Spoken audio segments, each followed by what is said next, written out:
संपली आणि आज विष्णू पाचपुरेंनी जालना शहराची बैठक या ठिकाणी लावली.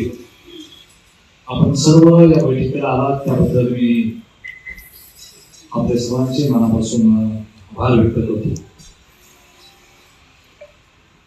मी काल म्हटलो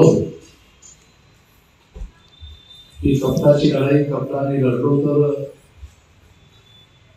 विजय प्राप्त होतो. ज्या कपटी लोकांनी तुम्हा आम्हाला सर्वांना छळलं, ज्यांनी तुम्हा आम्हाला त्रास दिला, त्यांचा सत्यानाश आता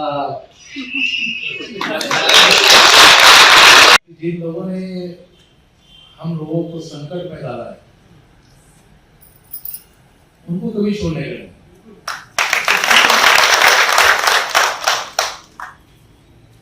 जिने संकटात टाकलं त्याला कधी सोडायचं नसतं आणि त्याच्यापासून सावध पण राहायचं असतं आपल्याला.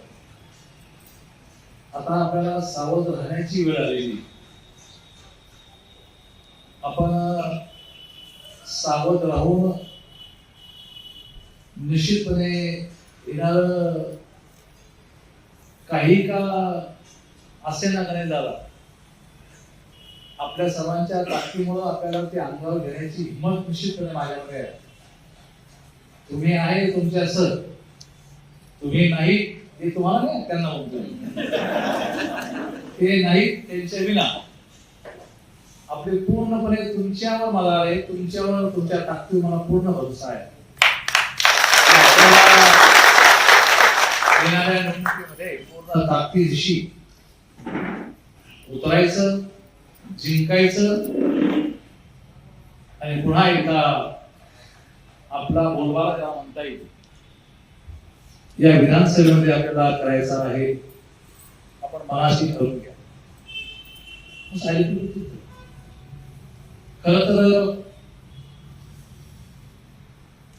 मी आपल्याला आज यासाठी बोलवलं की कालच म्हणजे 2 दिवसापूर्वी राज्याचा अर्थसंकल्प माननीय मुख्यमंत्री यांच्या नेतृत्वामध्ये हा अर्थसंकल्प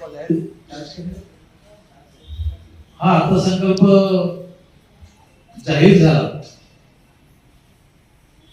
मला तुम्हाला बोलायचं कारण आहे, माझाही स्वार्थ त्यामध्ये. एबीपी माझा, उघडा डोळे बघा नीट.